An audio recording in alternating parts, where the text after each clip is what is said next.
Hello, everyone. Happy Thursday. We are more than halfway through the semester, and we only have 2 Oscar webinars left for this semester. Tonight will be quick as well. We're just going to talk about a handful of standards today that you will be familiar with in your course. So today we're going to talk about 1.8. We're going to finish up section 1 and I think most of section 2 today. So we have 1, courses provide appropriate guidelines for successful participation regarding technical requirements, which includes all the browsers, the technology. We take care of this one for you. So everybody can check this right off in their Oscar review for the help desk. The help desk takes care of all of these technical requirements. So they are posted on the IT website. And again, the Impact Center inside of Blackboard in the course, the little check mark you'll see on the right-hand side of your course is the Blackboard help access to help videos step-by-step for students. We take care of this one for you. There are 2 new websites, just so you know. One is online faculty and the other is online for students. So we have recently completed our review of the website. Here is the student website. The student website, which is ccri.edu.online, we've rebuilt this now.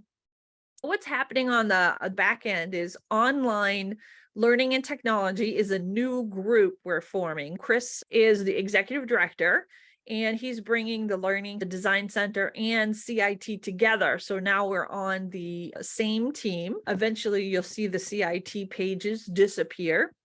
On the student site now, you can get all the Blackboard technical skills for students. We now have a page for how online works, which steps the students through some of the things they need to know about online. And we also have this online learning strategies for success, where we go through strategies for students that are new to online. We have 9 different strategies for them. So you can point students to this way. Blackboard Help for Students includes how they can log on, setting up their computer, this is where we place all that information about standard 1.8.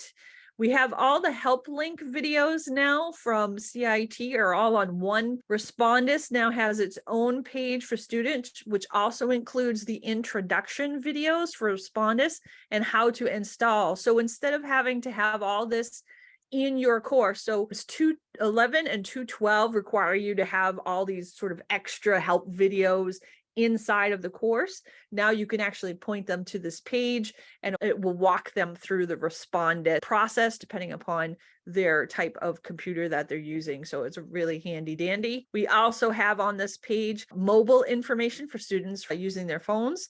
We also talk about Blackboard Ally, so you don't have to include videos about Ally in alternative format for 2.11 and 2.12. We now do that for you. And then there's some other technology students can access through this page, like email and Microsoft Office and Microsoft OneDrive. So this is all on here, so they can access all these other things for as well from here.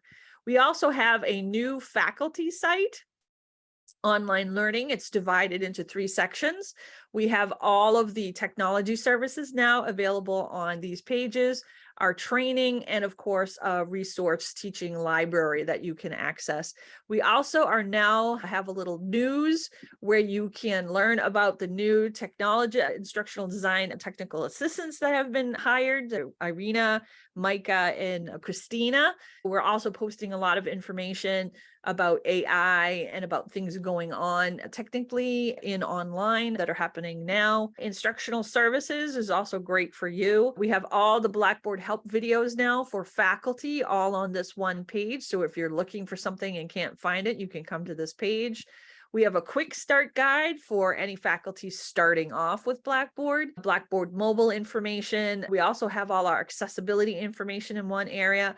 Here's our media lecture now. We have full web videos for media lecture that will step you through that process for Medio, and also for VoiceThread. We have our VoiceThread step you through how to develop VoiceThread for your course. We have Lockdown Browser as well as Respondus. We also have all of the classroom technology on this page. So if you're looking for the boundary mic or how to use the webcam on the arm, all that information is there as well.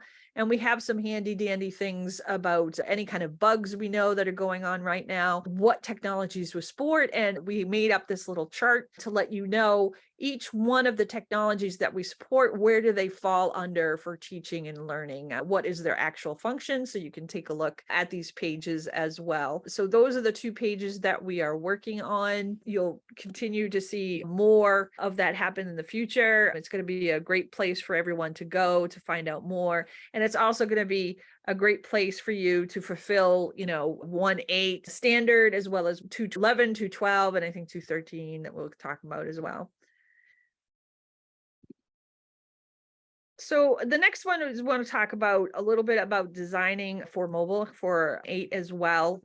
When you're designing for mobile for Blackboard, we don't talk about this often, but we really need to start thinking about Blackboard and how it's delivered on mobile devices. You really, when you're creating tests for your courses, you may want to try it out on the mobile devices as a student as you sign in. I don't think there's a student view, but there is a way to test for mobile device acceptability. So almost every single test you make will automatically be ready for mobile devices, with the exception of sort of giant images. So if you're using a lot of images or hotspots, be careful with those. They sometimes don't work very well on the mobile devices. When you are writing in your comments in some of your items that you're creating, think again about how you're managing your chunks and how it's going to appear on mobile devices. You want to eliminate your levels of folders. A lot of people use multiple levels of folders. You really want to only have one level of folders for mobile users. It becomes very difficult for them to navigate through the course on a mobile phone. You want to think about your publishers, whether your publisher is available on a mobile device, and letting students know whether or not they can use the mobile phone through the publisher site. You also want to make sure when you are talking about delivering any kind of software or app usage within your course that you are including things about mobile devices. So if you have extra software that you're using, make sure you make clear whether it's accessible on a Chromebook or mobile device or a tablet. Make sure any apps you're using also that they work on Android and on the iPhone as well. This includes Quizlet and Padlet, Flipgrid, even VoiceThread will work on a phone device. So make sure you take a look at that for any apps you're using. And you want to avoid the use of tables. Again, remember, for accessibility, you only want to use tables when there's no other way to display the information, and you can't be indented, right? You can't just indent to show how it's related. For OSCQR 1.9, super simple. You need to have your course outcomes and objectives in the course. Most of us are doing that in our checklists. Each week we have in the start here syllabus, of course, you have your outcomes, and you may have them posted as well in the syllabus area. And then you have your outcomes posted either in your checklist each week, or you're mentioning them in a video so that they're clearly defined. You also can list them in your syllabus, but that does sometimes get really long. So it's much easier to put them in the course. And most of us are already doing this. So there's not a lot of people that need to work on this at all. 110, very, very simple. Again, course provides contact information, instructor, department, and program. We do that several ways. One is through the syllabus, which you can see here, right here. Everybody usually has right at the top of their syllabus this little piece here that comes from the syllabus template: instructor name, email, departmental secretary, which really needs to be changed in that template, probably to a department administrator. So that's something that can be updated, as well as you can put it in your meet your instructor, right? You can make a little item in your meet your instructor section of your course as well. So let's talk a little bit about FERPA. So 214 is course includes links to privacy policies for technology tools. So this is something new pretty much to everybody. For the government, they require that any third-party products that you're using, that you provide a link to their privacy policy, that so that students can see how they are using student data. Most of this is done for you. You can see all the links here that I've provided. And of course, I upload these links for you in the PowerPoint so you can get a handle on all of those. And when we say a technology is supported, we're supporting that technology by either IT or through online learning and technology. That means that we've taken a look at their privacy and we know that they are FERPA compliant. Means they're not going to be sharing student data that is private, that will take us out of compliancy for FERPA. You can see there is additional listings here, which is your publisher. You should post their privacy and you need to make sure and verify that they are FERPA compliant. That liability lies with you with your choice of publisher. If you're using any apps, you need to actually add their privacy, make sure also that they are compliant for FERPA. I know Padlet and Flipgrid have been very good about that. They're recent Microsoft products and heavily used in K-12. Quizlet, and there's a whole bunch of other ones that people use. You'll need to check that third-party data usage to make sure they're FERPA compliant. You may have to email them to ask them to get those answers. And then, of course, any other software that you're using in computer science or in business, if you're using books, you need to include those privacy policies as well. Is there any questions about this? Hey, Mish. Yes.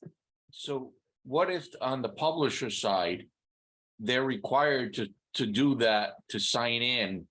Do we still have to put it again? Yes, so you want to have that link in your syllabus. You can just throw it in your syllabus and it doesn't have to be anywhere else, but you do want to have that link, especially with some of the recent court cases that are going on.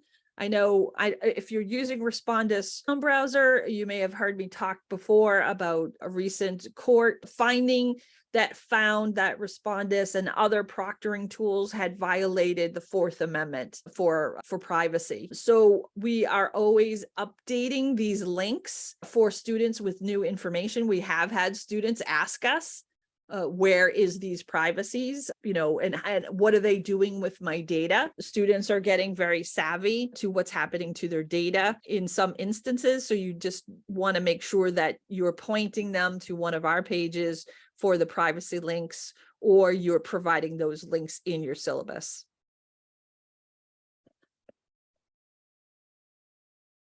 Excellent.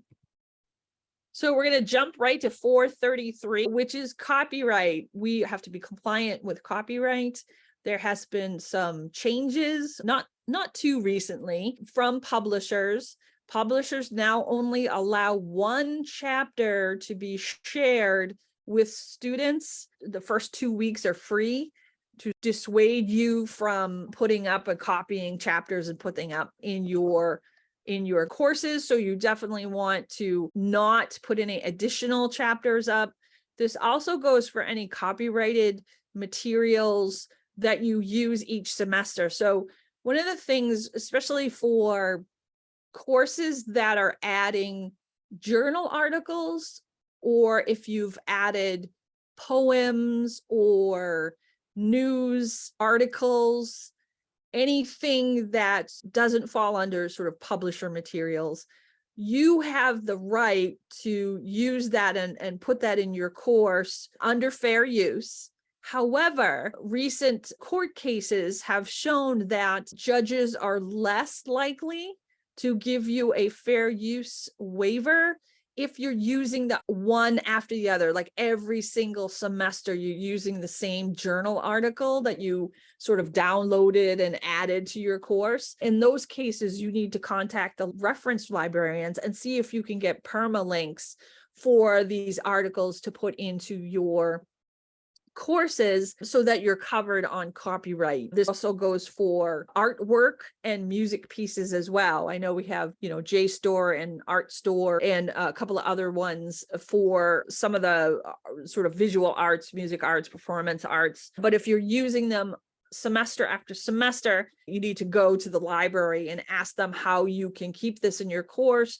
Some of the materials can be put on reserve. They're allowed through copyright to be put on reserve for the library. And otherwise you need to have permalinks. Over the last sort of year or two, things have changed with the publishers. And that's why we really need to watch what we're putting into the course permanently, that we have either photocopied or downloaded a PDF. And now we're uploading, especially with journal articles, into our courses. And if you've taken the EPDO course recently, we do a lot more work with these 4 things of the Fair Use Act. And of course, I am not an expert and refer you right to the library. The reference librarians are excellent at this. They know exactly how to help you. And that's it for today. April's going to be the Oscar review month. So make an appointment with me. We have a new link. You can see here, the online faculty training CDR will get you right to the course design review. And of course, we're giving out night points for both these webinars and for doing a level 2 review.